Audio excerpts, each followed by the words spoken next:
Sejam todos bem-vindos.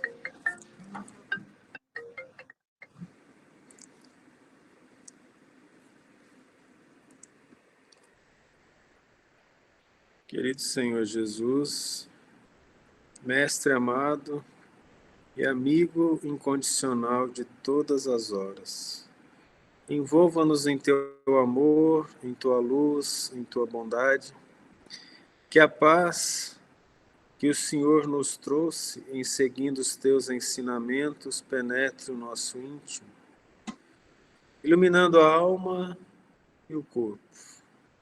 Sejamos sempre trabalhadores fiéis com Teu auxílio, entendendo a nossa fraqueza e a necessidade de que a força dos bons espíritos nos sustentem, nos ideais nobres que todo filho de Deus tem dentro de si.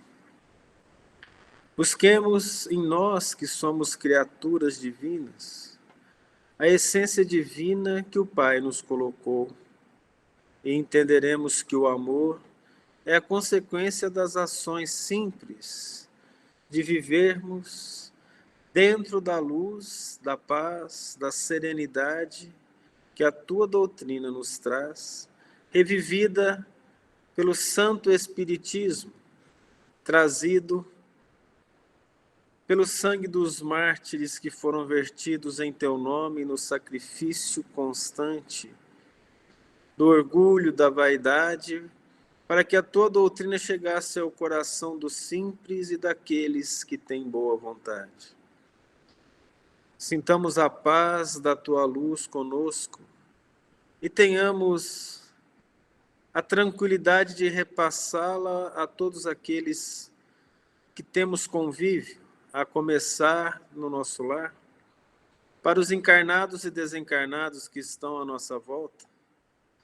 Tenhamos a boa vontade de sermos Teus verdadeiros discípulos, que trabalham incessantemente para a redenção, assumindo a responsabilidade de ser Teu amigo, Senhor, para que possamos levar-te aos corações necessitados que sofrem ao nosso lado, muitas vezes com o sorriso da máscara social, mas o coração ainda vertido na lama e na corrupção dos próprios defeitos, na busca da exterioridade sem considerar a profundidade do ser, que a doutrina tanto ensina a todos aqueles que querem seguir o Teu caminho.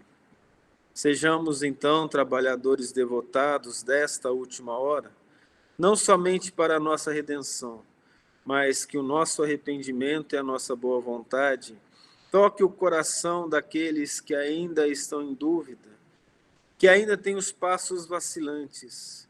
Mostremos para eles que a nossa fé é a fé raciocinada e que não vacila, na certeza das Tuas verdades, no trabalho que temos que fazer, da redenção de todos nós, como Tuas criaturas, auxiliando uns aos outros e amando o Senhor Jesus, como nos amou. Muito obrigado, Senhor.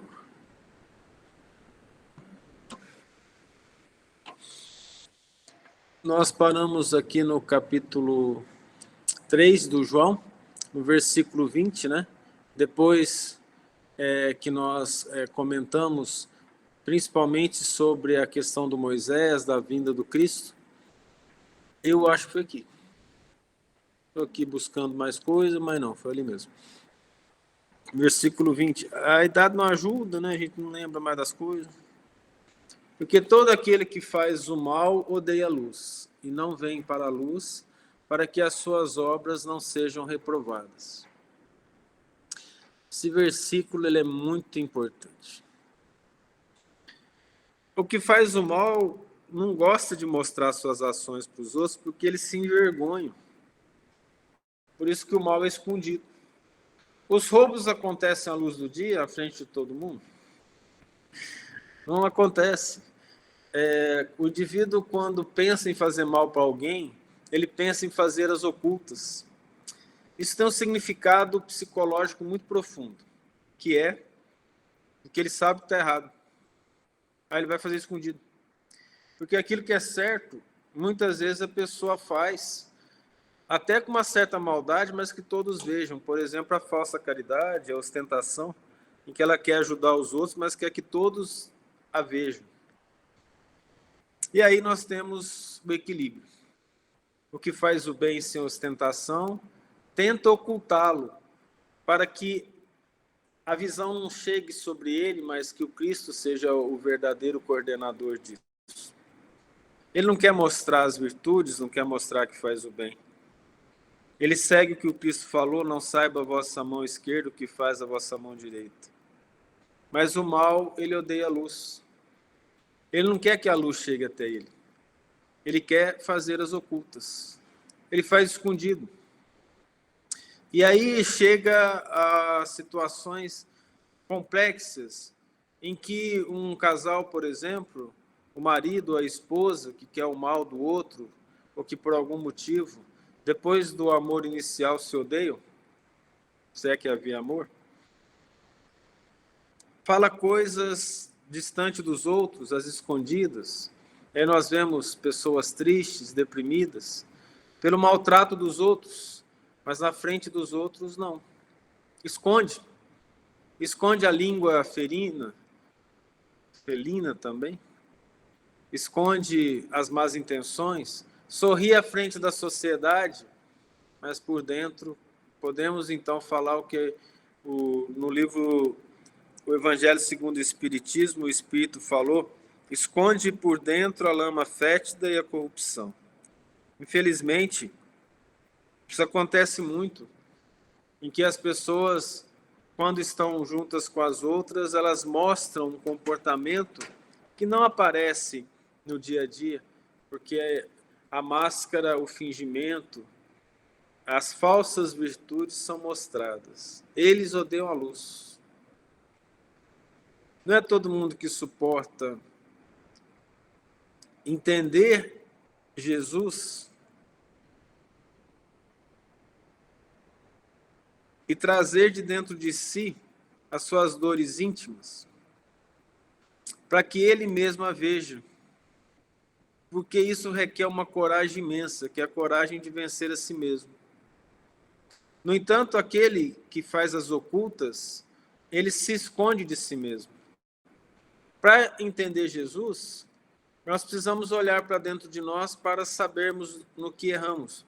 Uma autoanálise muito profunda do conheça-te a ti mesmo. Aquele que odeia a luz, ele não quer olhar para si. Ele acha que tudo que ele faz é certo, mesmo sendo errado. Uma triste ilusão de comportamento, fazendo com que nós entremos num ciclo vicioso de maldade, de falta de caridade, que duram muitas encarnações. O egoísmo nos cega. O egoísta, mesmo ele sabendo que faz o mal, ele acredita que tem alguma verdade e alguma coisa boa naquilo.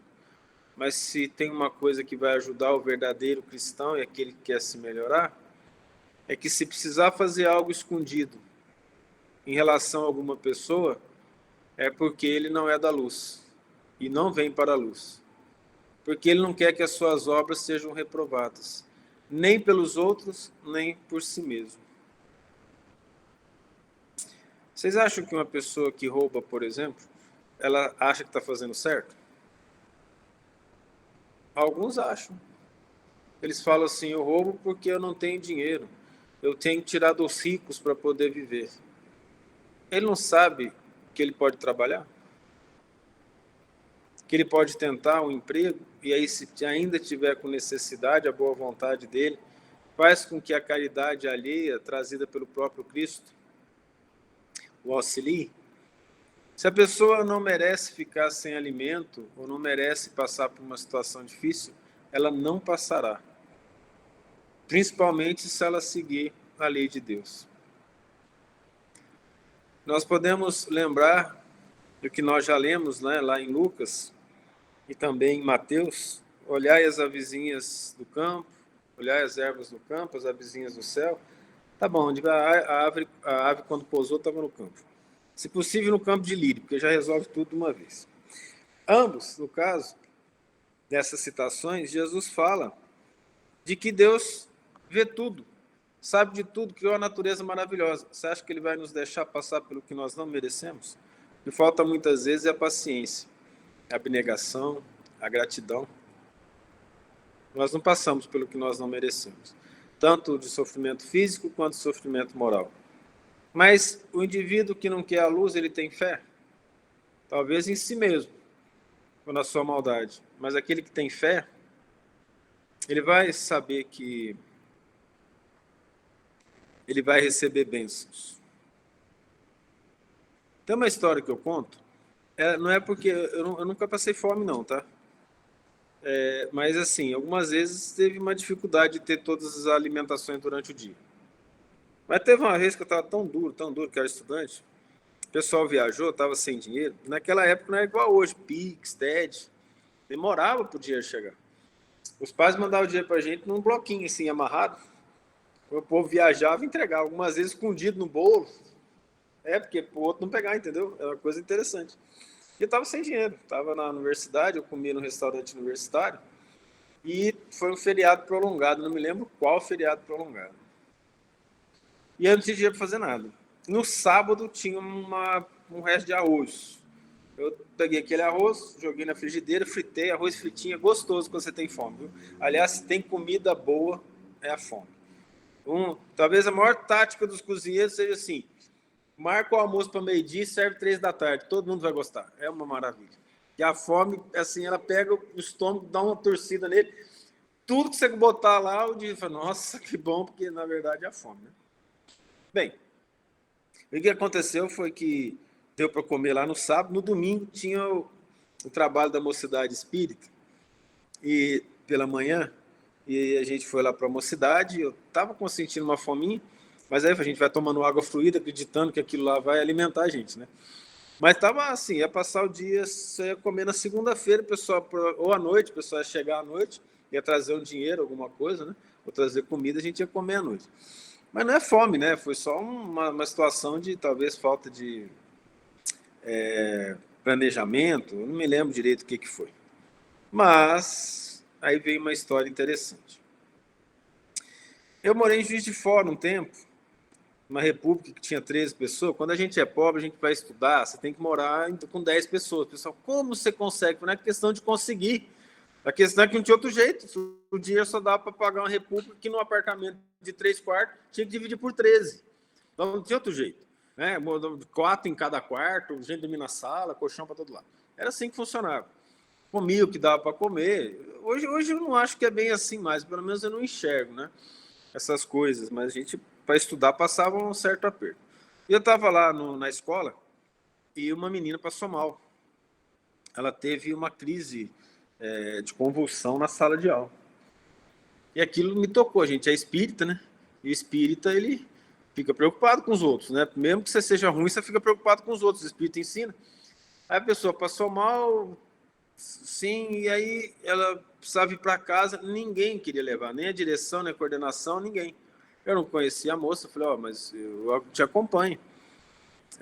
Até um colega meu lá da mesma cidade falou assim, não vou perder ela. Eu falei assim, não, mas eu não posso deixar a moça, teve um ataque, tá meio tonta, vai para casa, né? Ela morava numa pensão, acompanhei a moça, levei as coisas dela, chegou lá, ela estava mal, aí a senhora da pensão não deu muita atenção para ela, então eu fiquei lá estudando, sentado com ela até que alguém chegasse, porque a irmã dela pegou um avião e foi para Juiz de Fora lá para ver o que tinha acontecido, porque foi uma coisa séria. Aí fiquei esperando até a noite, fui para casa, tudo bem.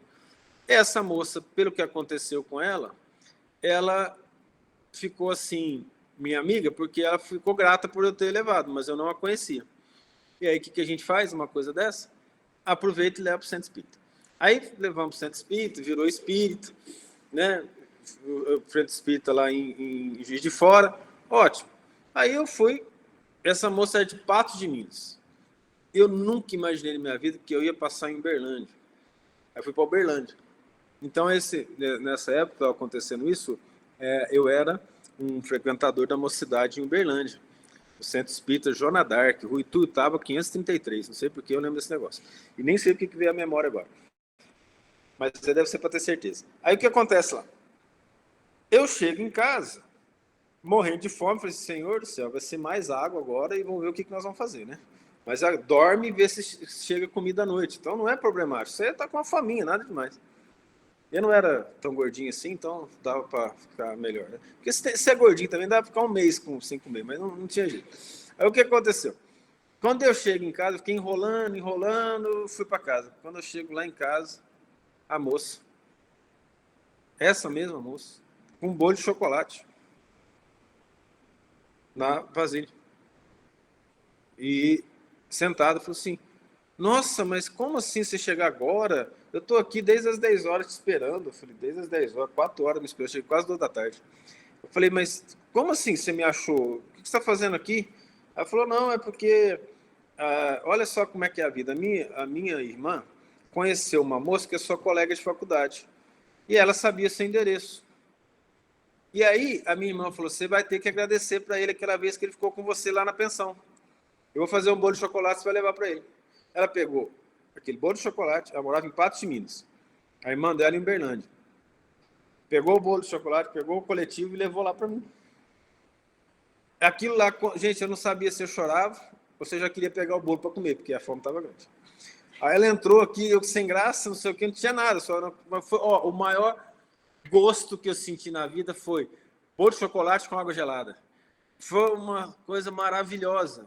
Mas ali eu ficava por dentro chorando. Quando ela saiu, eu entrei em soluço, porque ela... Olha só, como que se fala que uma boa ação perde. Não é nem que o meu coração era bom, a doutrina que ensinou. Isso tinha acontecido há mais de 1 ano e meio. Eu nem sabia que essa moça existia mais, nem para onde ela foi, nem lembrava.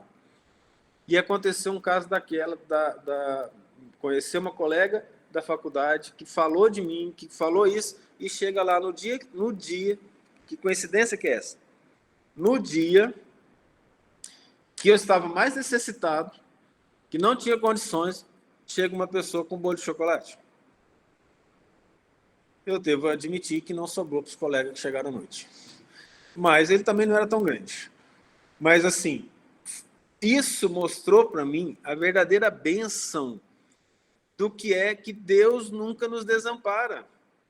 Se eu merecesse passar por isso, eu não ia morrer, não. Eu não estou falando que eu tive fome, vocês entendam bem, não estou me fazendo de vítima. Eu estou apenas contando um caso que mostrou uma realidade, que o plano espiritual não se esquece de nós.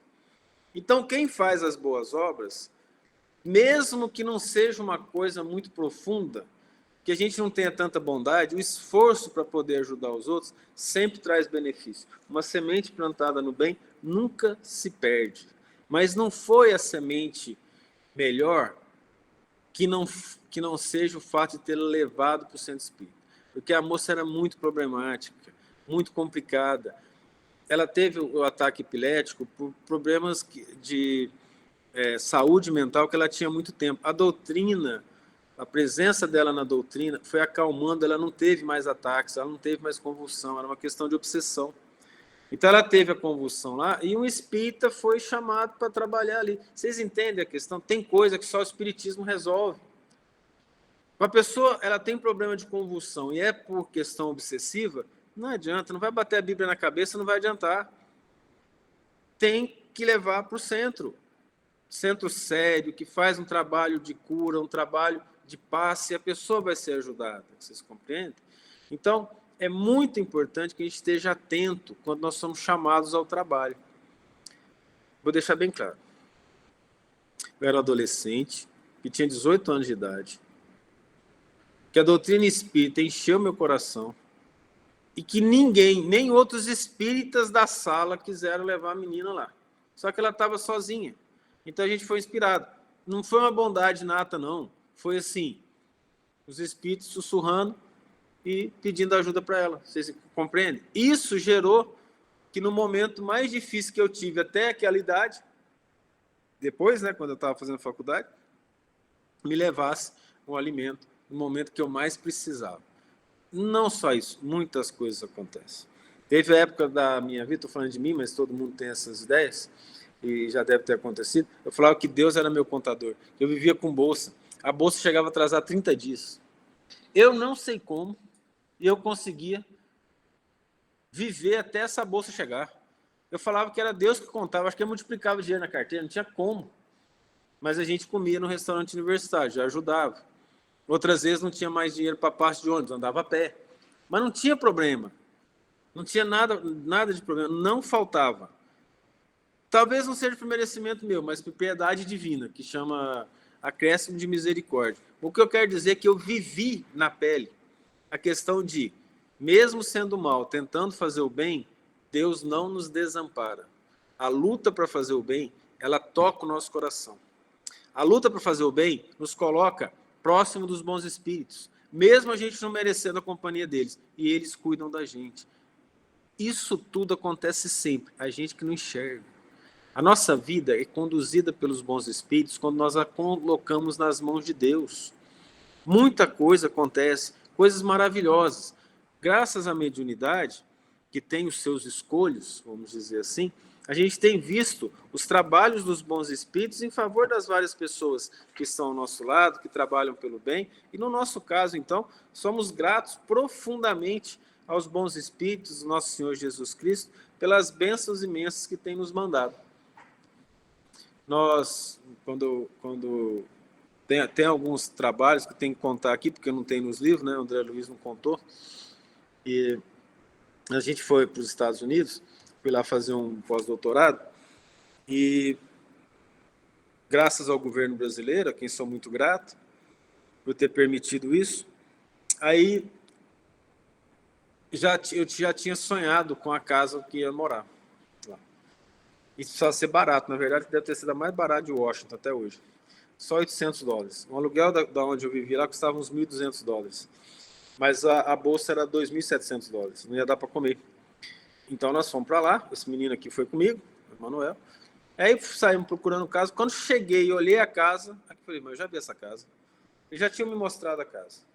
Falei, é essa casa que você vai ficar. O espírito falou, é essa casa que eu vou ficar. Mas você não vai ver nada? Eu falei, não, é essa aqui mesmo. Um quarto só, uma cozinha, um banheiro, uma sala. Ótimo, não precisava de mais nada. Consegui lá, aluguei barato. Ótimo, do lado do cemitério. Ninguém queria ficar do lado do cemitério. Aí depois os espíritos explicaram. Falou, vai ter que fazer evangelho. A gente já faz. Ele falou, todo dia. Não, a gente ora todo dia. Eu falei, não. Horário para orar todo dia. Eu falei, mas por que isso? Porque você veio para perto do cemitério.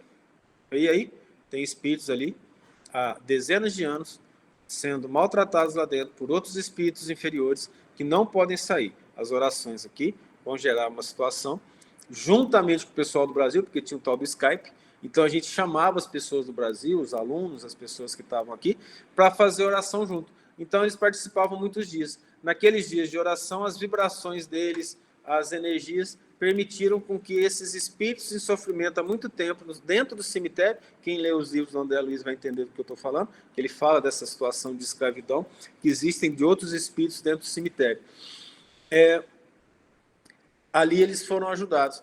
Até acho que eu já contei isso, mas é bom repetir. Eu falei assim, nossa, mas tem espírita americano aqui? Ele falou, não, eles são colaboradores, eles são pessoas que querem ajudar, mas eles não têm a crença no espiritismo. Os espíritas vieram do Brasil. Aí fizeram umas cabaninhas lá, eles me mostraram as cabaninhas, esses espíritos eram retirados, as energias das orações facilitavam esse trabalho. O que acontece? Se eu não fosse médium, a única coisa que ia acontecer é que eu não ia contar para vocês. Ou eu ia receber uma intuição para ler todo dia, em um determinado horário, mas não ia saber o que eles tinham me mostrado. Só isso. Então, aonde você estiver, em nome de Jesus, não importa, a sua oração faz uma diferença imensa no ambiente que você está, no ambiente que está à sua volta e para o ambiente espiritual que você está. Sempre. O bem não se perde. E aí sim, a luz aparece. Por que a luz aparece? Quando você faz o evangelho na sua casa, quando você abre um livro espírita ou a Bíblia, ou um livro bom que seja, que fala do bem, a luz é aumentada porque os bons espíritos se aproximam. E aquele lugar que não era iluminado passa a ser iluminado. E essa luz que aparece ali atrai os espíritos das trevas, que muitas vezes estão vagando durante anos sem saber o que está acontecendo. Eles, em se aproximando dali, os bons espíritos aproveitam aquela atenção deles e explicam o que está acontecendo. E eles são levados para tratamento.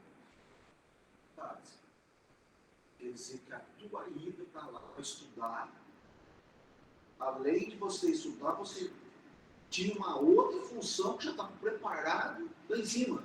Na verdade, eu acho, Adriano, que eu fui para lá para poder rezar no cemitério, que a única possibilidade de ir era para fazer, para estudar. Porque eu acredito que foi mais importante isso do que o próprio estudo em si. Foi muito bom ter sido recebido, ter tido a oportunidade de estudar, de fazer os trabalhos lá, mas eu percebi que a questão é que há muitos e muitos anos tinha esse problema lá. Aí eu perguntei para o amigo espiritual, falei assim, mas aqui eles não oram? Ele falou, oram, mas oram da boca para fora. Eu falei assim, mas você não encontra gente nas igrejas, assim, eles são alegres, aqui os evangélicos, falou assim, Thales, é muito superficial, é muito difícil a gente conseguir que as pessoas daqui orem profundamente com o coração voltado para o bem. É uma característica deles ainda, de egoísmo, de frieza. Então é muito difícil encontrar pessoas que se preocupam com os outros. E se elas não se preocupam com os outros, você não consegue pegar as vibrações dela, porque o egoísmo é mais do que um comportamento, ele também é uma questão de energia que te envolve. Se você ama, você doa. Mas se você é egoísta, você não doa, você quer receber. Então, como a maioria vive pensando só em si, elas não doam. E aí, o Brasil, não só o Espiritismo, ensina na Igreja Católica, no Evangelho, a doar, a ajudar o próximo. Lá eles se fecham entre eles, bastante. E a busca pelo lucro é muito forte. Não é que aqui não tenha gente que faça isso, mas nós temos pessoas no Brasil muito preocupadas com os outros. Eu costumo dizer que no Brasil não é que você não tenha psicopata que tranca os outros nas casas, nos porões. Até tem psicopata, mas ele não tem chance de agir, não, porque a fofoca é tão grande, é um preocupado com a vida do outro, o outro, se a pessoa não aparece ali na rua, o pessoal já quer saber, já vai atrás, por que fulana não veio hoje, por que fulano não fez isso. Na Alemanha, prenderam uma moça lá, a moça desapareceu, ninguém quis saber dela, ficou mais de 10 anos trancada no porão de um psicopata. Mas ninguém perguntou por ela. Aqui no Brasil tem chance disso acontecer? O Brasil, na cidade pequena, vende até cotoveleira para as mulheres ficar com a mão assim no queixo, segurando os cotovelos na janela para ficar olhando a vida dos outros. Exagerei. Mas vocês compreendem que essa preocupação, não obstante ter a parte da fofoca, ela tem a ver que o que está acontecendo com o outro?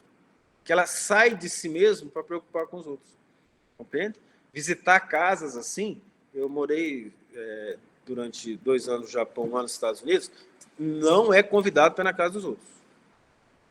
Eu levava as pessoas para casa, característica de brasileiro. Para fazer oração, eu sou pedante, eu sou chato. Entendeu? Entrou em casa, tem que rezar. Não tem jeito, não, azar. A casa é minha, tem que rezar mesmo. Aí a gente ainda fala de espiritismo, não tem problema. Fora, não tem isso. Você não vai na casa das pessoas. Não vai, a não ser de outro brasileiro. Né? Nós não fomos convidados por um português para ir na casa dele, uma vez lá nos Estados Unidos. Mas normalmente o americano não chama, o japonês não chama. Então a preocupação consigo mesmo faz com que as energias fiquem voltadas só para as pessoas mesmo. Aqui no Brasil não, as pessoas são preocupadas com os outros. É claro que devido aos nossos vícios, vira uma certa fofoca, mas as pessoas são preocupadas, algumas vezes até de forma, eu diria assim, amorosa. Quer saber do outro, mas ela está preocupada mesmo. Quer saber o que aconteceu com fulano, com ciclano. A gente pergunta isso, já perceberam? A pessoa costuma passar na rua todo dia, até o mendigo. Fala, cadê aquele mendigo que está passando aqui? A gente já se preocupa. Lá ninguém está preocupado com ninguém. Ninguém está preocupado com a vida do outro. Compreende? E isso acaba ajudando bastante. Então, na conversa que a gente teve com esse amigo espiritual, ele explicando, falou, olha, é muito difícil, o lucro é visado, os grupos são muito fechados e pensar nos outros aqui é meio complicado. Daí também uma necessidade de ir lá por dívidas do passado, né? Vai saber o que a gente fez. Gente, eu vou falar de novo, médium é o maior devedor, porque ele deve para quem está encarnado, para quem está desencarnado, e tem que fazer os dois, porque uma vida só como encarnado sem mediunidade não dá para pagar as dívidas. Então o médium é um indivíduo altamente endividado. Não tem dúvida. É claro que tem umas exceções como o Chico, que é um espírito altamente evoluído. Mas não é o caso da gente, não. Assim, do dia a dia, sinto muito, mas o médium que se endeusa, ele está assim, mais para o lado de baixo que para o lado de cima. Assim, entendeu? É Emmanuel que fala isso, tá? Ele vai falar assim, ele está falando, não, Emmanuel, livro, Vinha de Luz, Fonte Viva.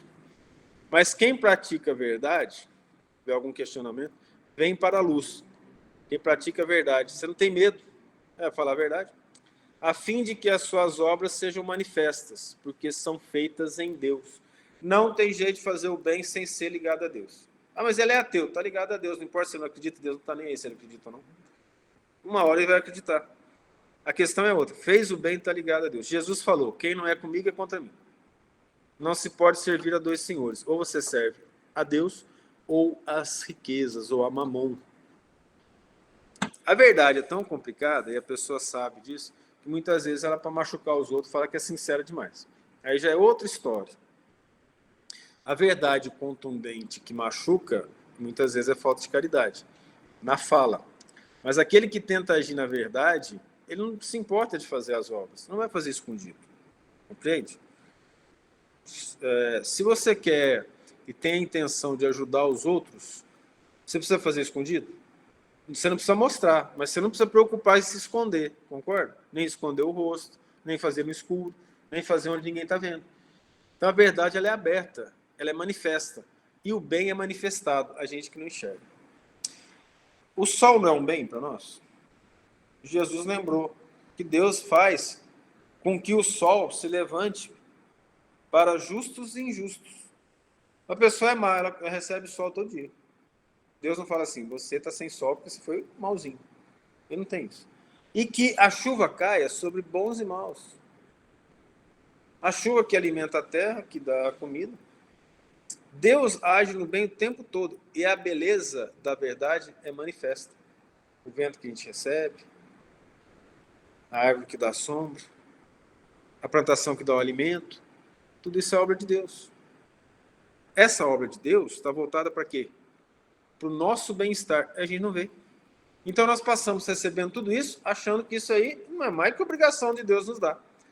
Ele nos dá por amor. O amor dele se manifesta através disso, através de outras criaturas, através da natureza, através da harmonia do universo, de suas leis e, além de tudo, de outras criaturas que fazem a vontade dele. Então, nós recebemos carinho. Imagina o quanto que é bom você ter uma mãe carinhosa. Quem não teve sabe o tanto que é ruim. Mas quem teve uma mãe carinhosa, fala, nossa, que benção. Só que muitas vezes a pessoa não sente a benção. Ela acha que é a obrigação da mãe tratar daquele jeito. E ela não é grata, ela transforma a mãe em serva. Como a gente vê muitas vezes. Ao invés de ter gratidão. Não tem problema. Deus continua mandando seu amor. Deus não é vingativo. Ele não pensa como nós. Nós é que temos que nos adequar a ele, como Jesus ensinou. Então veja que coisa importante isso. E aí nós vamos voltar naquela questão de falar também. O pessoal costuma dizer assim, é muito importante manter o silêncio e acha que a pessoa humilde quer ficar caladinha. É o desejo dos maus. Os maus não querem ouvir que eles estão fazendo coisa errada. Não quer não. Ele faz coisa errada e não quer ouvir. Tem gente que tem raiva de ouvir. Tem pessoa que faz o mal, ela está bem, a consciência dela nem acusa tanto, a não ser que o outro descubra e fale para ela. Ela fica nervosa, brava. A gente já viu isso várias vezes. A pessoa conta mentira a seu respeito, você descobre, fala com ela, fica nervosa. Ela aí você passa a ser o culpado. Coisa interessante isso. O desespero de fazer as coisas escondido está associado às más intenções. A verdade e o bem não precisa ser escondido. Ora, se precisa ser escondido é porque sabe que está errado. Se não precisa ser escondido, não tem problema. Você já viu alguém falar assim, vamos ajudar os outros escondido? Como é que vai fazer isso? Você pode não se mostrar com a presunção, mas não tem como. Senão você acaba usando os conceitos divinos com maldade. Tem uma pessoa necessitada ali na rua. Você vai levar alimento para ela, fica olhando assim, não vou dar não, para eles não acharem que eu estou sendo orgulhoso. É mais importante seu orgulho ou a fome do indivíduo? Vai lá e dá. Só não se torna presunçoso. Dá comida. Bota na sombra. Ajuda no que for necessário. Faça o bem aos outros. Se você está com fome, o que você gostaria? De comer. Leva comida para ele. Se a pessoa é maltratada, o que você gostaria de receber se você fosse maltratado? Carinho. Maltratado pela sociedade. Eu já tive vários casos desse jeito. Muitas vezes não tinha dinheiro para dar para uma pessoa necessitada. Eu falava, vai com Deus. Uma me xingou. Deus não vai encher meu estômago. Eu falei, mas não tem nada agora para dar para você. Mas tudo bem. Mas os Espíritos falam, dá quem te pede, Jesus falou. Não falou o quê? Pode ser sua blusa, pode ser seu dinheiro, mas também pode ser seu sorriso, seu abraço, seu aperto de mão. Não é? Muitas vezes, por outro lado, eu também recebi assim, falei, amigo, eu não tenho nada, mas Deus te protege. Falou assim, abriu o vidro do carro. Falei assim, olha, eu não tenho nada para te dar, mas fica com Deus. Ele falou assim, você já deu, você abriu o vidro e me tratou como igual. O mendigo falou dessa forma. Você imagina a dor do coração dele. As pessoas não querem nem dar atenção para ele. Ah, mas ele é mendigo, podia estar trabalhando. Nós não sabemos o que está acontecendo. Muitas vezes a pessoa tem necessidade de pedir esmola pelo mal que ela fez no passado. Tem 2 casos associados ao conhecimento espírita ligado a isso.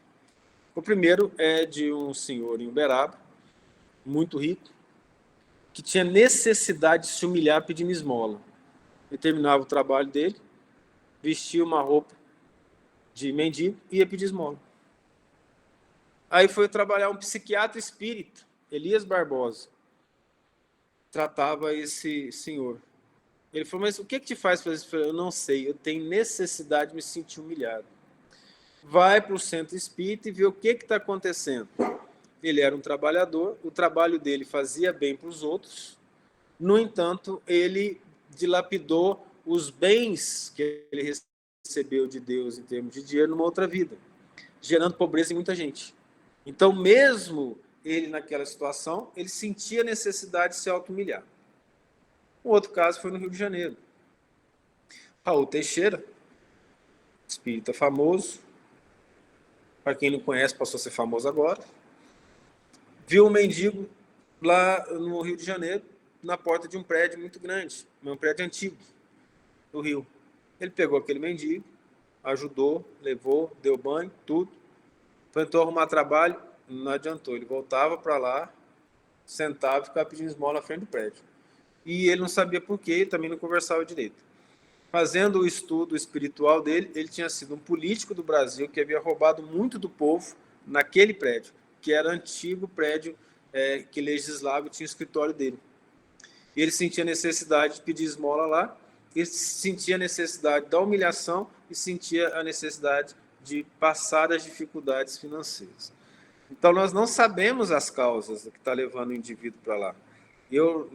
Quando a gente entregava a sopa lá em Goiânia, eu não sei se você lembra, cara, tinha um senhor deitado no ponto de ônibus, e nós chegamos com a sopa e falamos assim, aceita a sopa? Eu vou aceitar, eu estou com fome. Só que ele estava com uma blusa de couro. Eu falei, mas o senhor quer ajuda para alguma coisa? Eu falei assim, eu estou sem nada, sem nada. Meus filhos tiraram tudo de mim, pagaram o juiz e tiraram tudo de mim, eles são ricos e eu fiquei sem nada. Eu não tenho para onde ir, eu não tenho o que fazer e eu estou morrendo de fome. Eu falei, mas o senhor tem um advogado? Eu falei, tem, mas eu não tenho onde ficar mais, não tenho casa. E aí nós entregamos sopa para ele mais de uma vez, que ele passou a viver na rua. A gente não sabe o que está por trás. Uma vez, em Uberlândia, quando nós fomos entregar a sopa, tinha um senhor na porta do INSS. Aí nós fomos falar com ele e falou assim, eu não sou mendigo não, mas eu cheguei aqui com dinheiro contado e eles não puderam resolver o problema hoje, só vão poder resolver amanhã e eu não tenho dinheiro para passar a noite, mas essa sopa vai me ajudar demais. A gente não sabe o que está por trás da vida de cada um. O que nós sabemos é que é um irmão e é filho de Deus e que precisa de ajuda. Daí a necessidade de ajudar, depois pergunta. Compreende? E se a pessoa falar, mas a pessoa é vagabunda, mas você está com fome, qual o problema de alimentar? Se ela é vagabunda, o problema é dela. Igual o pessoal fala assim, você vai dar dinheiro, a pessoa vai beber. Não, depois que eu dei para ela, ela fala o que ela quiser do dinheiro. Agora eu vou dar dinheiro e ficar segurando, como se fosse uma vara, né? Eu te dou o dinheiro, mas você fala o que eu quero com ele. Não é assim. Aí o Chico dava, e eu aprendi também, porque eu aprendi com o Espírito, falou assim, eu falei, mas eu vou dar o dinheiro e vai beber. Ele falou assim, você sabe que para ele, que ele bebe para poder, como é que fala? Mitigar a fome? Eu não sabia. Eu falei, pois é. Ele bebe, não só pelas dores íntimas, mas porque a bebida diminui a fome que ele sente. Você dá o dinheiro, acabou. Ninguém passou por uma situação dessa. Tenta passar para ver como é que faz. Você sabe. Mas, Renato, fica à vontade, pode perguntar aí. Não parei de Boa falar, né, noite. Renato? Não vou perguntar. Eu vou fazer uma colocação, mas não no sentido da pessoa estar no local e voltar para o mesmo. O, o dono da rede Bretas, né? Todo mundo conhece o supermercado Bretas, em tudo quanto é lugar. Ele tem um tipo de não é voto de pobreza. Participei de um evento que ele estava, e ele, assim, é uma pessoa super humilde. E agora falando, a gente presta atenção que o supermercado Bretas, a maioria, não tem aquele movimento, aqueles grandes supermercados, e é um supermercado, você não vê que tem falência, mas o lucro dele, do que ele falou na época que eu participei, 99% é para caridade. Então, eu não sei a vida dele, não conheço, mas tem alguma coisa referente a isso quando você fala, né? Aí a gente vê, ele é uma pessoa extremamente simples, humilde e é muito rico, mas o dinheiro dele, o lucro dele, não é para ele, é para os outros. É bom você ter falado, eu não conhecia esse caso, não. Não obstante conhecer um parente dele, que é meu colega, mas ele nunca me contou nada sobre isso, não. Mas muito interessante isso que você falou, até porque algumas pessoas vêm com uma necessidade muito grande de pagar o que deve no passado. E Deus sempre dá oportunidade de trabalho. Então, o indivíduo deve muito, ele é muito rico, mas a consciência é muito pesada, ele sente necessidade de doar. Aqueles que fogem disso acabam sofrendo muito depois. Obrigado pela colocação, Renato. Eu não conheço, mas, assim, pelo voltar da leitura do Espiritismo que eu estou entrando aqui, por ele ser e ter visto uma vez, não foi? Foi um evento que estava na empresa e teve essa colocação. E ele voltado o lucro dele para isso. Não sei se é a verdade, né? Mas a gente história valeu não a pena. É. Independente disso, isso acontece muito mesmo. Existem alguns milionários, até bilionários, que nunca andam de classe executiva ou especial, que pagam a classe econômica, que nunca gastam em excesso consigo mesmo, e eles reinvestem o dinheiro para gerar emprego para os outros. Então, não são todos os ricos que são muito apegados assim ao dinheiro. São pessoas que a mídia não interessa muito em falar, porque eles não têm os grandes carros, eles não gastam muito com as grandes empresas, comprando coisas muito caras, então eles acabam não aparecendo. Mas eu já assisti uma reportagem sobre esses bilionários. Não são poucos, não. Até um dos caras mais ricos do mundo, não sei se era o segundo, ele pega o lucro e reinveste para gerar emprego. Ele estuda para construir fábricas, empresas, para aumentar o emprego das pessoas. Tá? Obrigado pela colocação. Depois disso, foi Jesus com seus discípulos para a terra da Judéia, e estava ali com eles e batizava. Lembra que Jesus estava em Cafarnaum. Para chegar na Judéia, ele passava por Samaria, caminhando, e batizava. Esse batismo tem um significado muito profundo. Lembra que João falou? Eu vos batizo com água, mas aquele que virá após mim vos batizará com o fogo do Espírito Santo, com o conhecimento de Deus. Então, o batismo de Jesus não era o batismo de jogar água na cabeça das pessoas, mas era de trazer os indivíduos médiuns daquela época para o contato com o Espírito Santo e para trazer a cura às pessoas, o renascimento. Esse batizado também no... Como é que chama? Livro? Fonte Viva. O Emmanuel fala sobre isso, né? Que não pode ver o reino de Deus quem não nascer de novo. Esse é o batizado. E ele fala sobre isso. Esse renascimento é importante. Emmanuel cita assim: observe a natureza, tudo se renova, o dia se renova, a noite se renova, a natureza se renova, a flor que morre se renova, assim como nós devemos nos renovar cada vez mais, nos ligando aos ensinamentos divinos de nosso Senhor Jesus Cristo.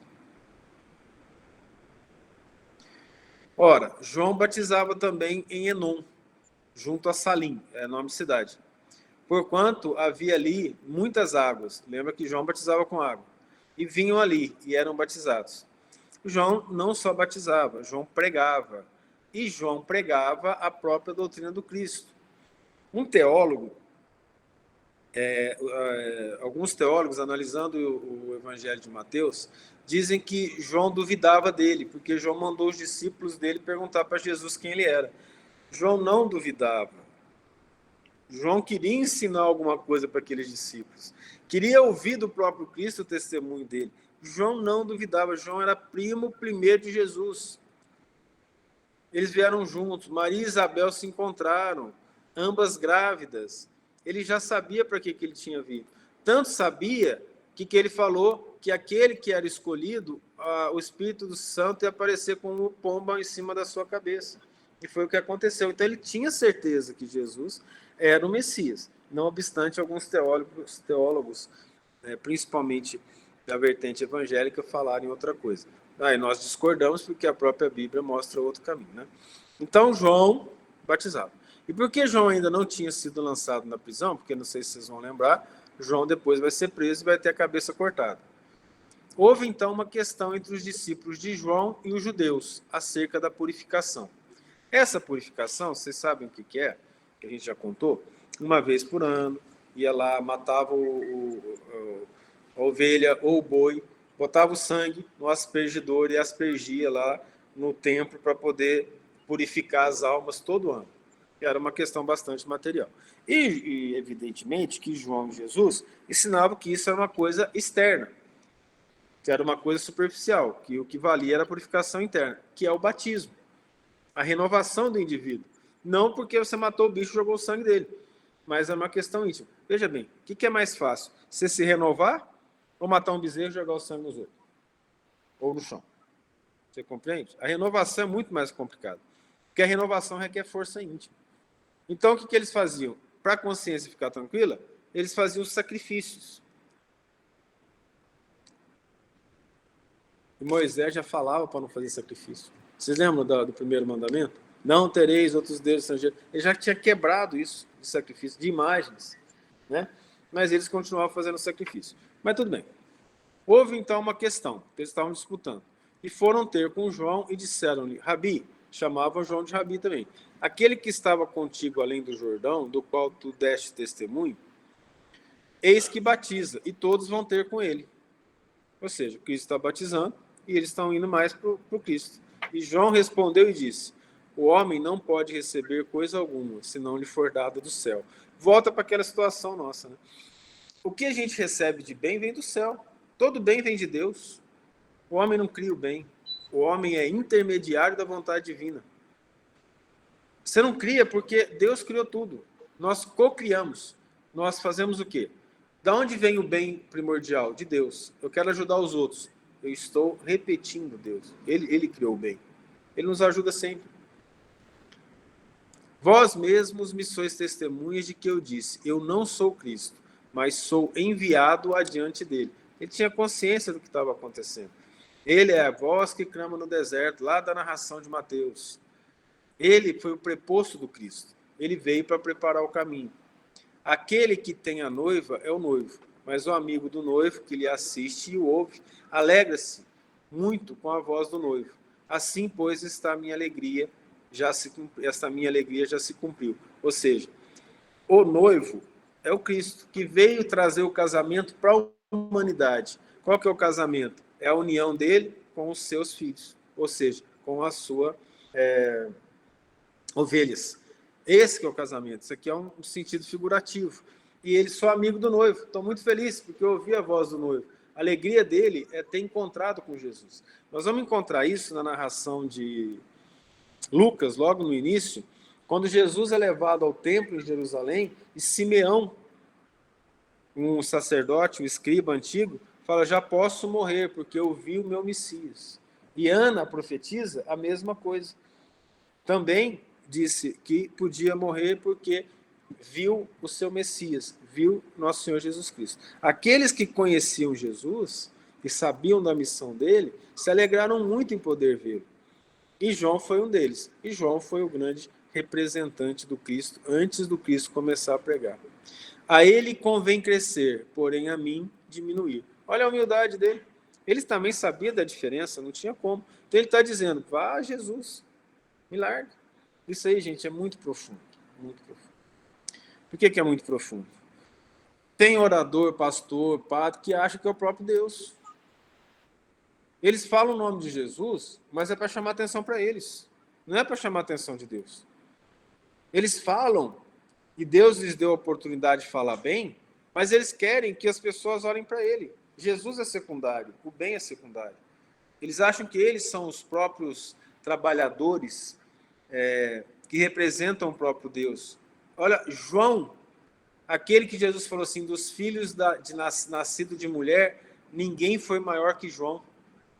Esse homem que Jesus elogiou, falando assim, convém, né, a ele crescer, a mim diminuir. E aí imagina quem é que tem moral aqui para poder ser pastor, padre, orador espírita, para achar que é acima de Jesus. Aquele que se acha assim, evidentemente, está no caminho errado. É um falso Cristo, talvez, um falso profeta. Aquele que vem de cima está sobre todos. Cristo veio de cima. Aquele que vem da terra é da terra e fala da terra, ele. E aquele que vem do céu está sobre todos. Olha, Jesus veio do céu. Ele não, ele veio da terra. Veio da terra em que sentido? Ele é humano ainda. Cristo não é humano. Cristo é mais que humano. Cristo é um anjo. Um super anjo. É mais que perfeito. Ele não. Ele ainda era devedor. Ele quis dizer isso. Eu sou humano, eu falho. Aquele que vem do céu está acima de todos. Obviamente que é o Cristo. E representava todo o céu. Venha a nós o vosso reino. Nesse pedido, Deus mandou Jesus. O reino de Deus veio até nós. Veio através do Cristo. E a gente não enxergou. A luz se fez nas trevas, e as trevas não a compreenderam. Palavra de João, lá no capítulo 1, se vocês lembram disso, né? E aquilo que viu e ouviu, isso testifica. E ninguém aceita o seu testemunho. Então ele estava dizendo, ele viu e ouviu. E ele mesmo falou para Nicodemos, falo daquilo que vi, e não acreditais em mim. Aquele que aceitou o seu testemunho, esse certifica que Deus é verdadeiro. Aquele que reconhecia em Jesus o bem que ele fazia, entendia a vontade de Deus.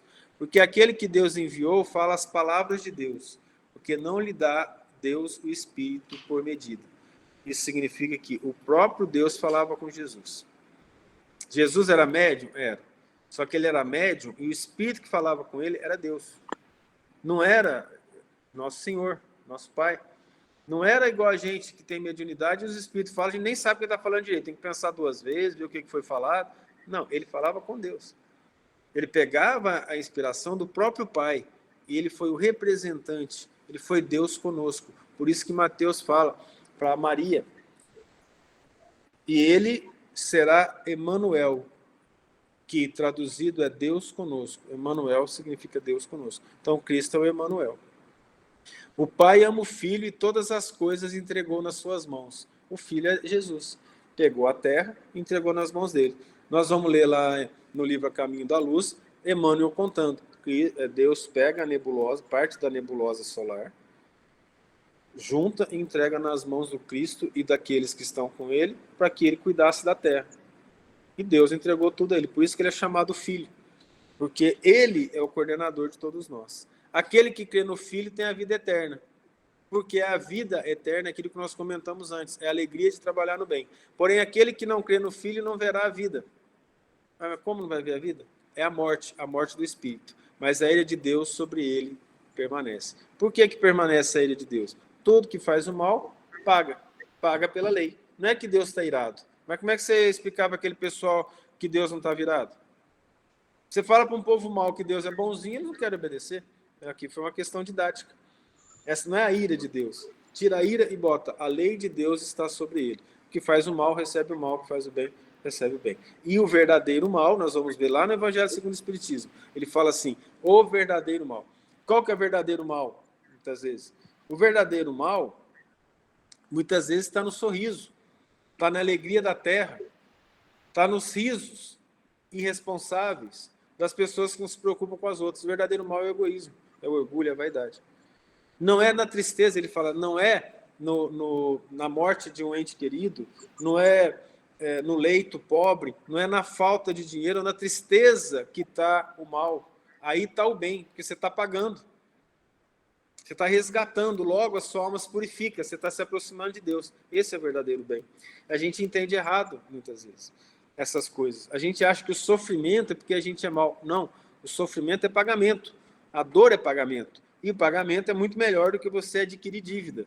Essa que é a grande bênção de Deus. E que a gente, para entender, precisa ter o que se foi chamado de olhos de ver, ouvidos para ouvir. Algum comentário?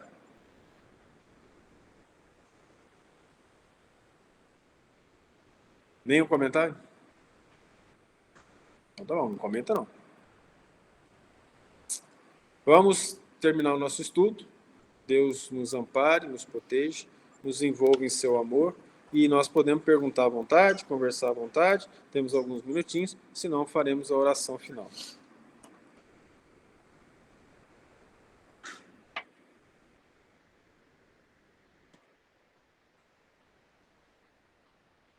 Diante de tantos comentários,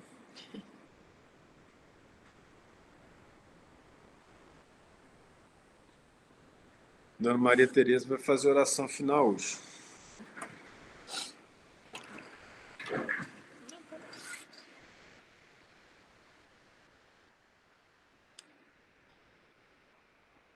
Nosso Mestre Jesus, nós te agradecemos pela oportunidade da luz, pela oportunidade do conhecimento, que toca o nosso coração e nos ensina a buscarmos a profundidade dos sentimentos em nós e a transformarmos de dentro para fora, tornando a nossa realidade aquilo que queremos. A busca da completa extinção do nosso egoísmo, da nossa vaidade, da prepotência, de todos os males que têm nos mantido ligados às experiências infelizes da Terra e desligados do bem, da corrente benéfica que nos transforma em todos irmãos, filhos de um mesmo Pai. Que nós aprendamos então a serenidade de quem busca a verdade, de quem não se esconde, de quem busca verdadeiramente quem nós somos, entendendo que, sabendo de nós, teremos a libertação daquilo que nos causa tantos sofrimentos, que é a nossa própria inferioridade. E superando então as nossas dificuldades milenares, cada vez mais ligados ao Senhor, entenderemos o seu amor por nós, a sua vida santa e de sacrifício, e o valor da sua cruz, o símbolo do seu sofrimento por nós, e a sua transformação para a vida eterna, espiritual, que não se perde. Nós te agradecemos, Pai.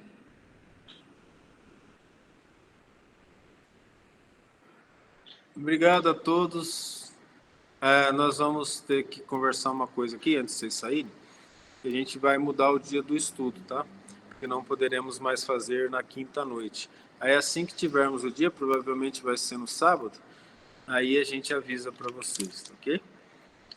Não tem nem como eu perguntar se aceita ou não, porque não tem jeito mesmo. Então, a gente vai ver o outro dia, o dia melhor, e para a gente fazer o estudo presencial, temos nós aqui, é mais tranquilo, mas online eu acho que é possível se adequar, né?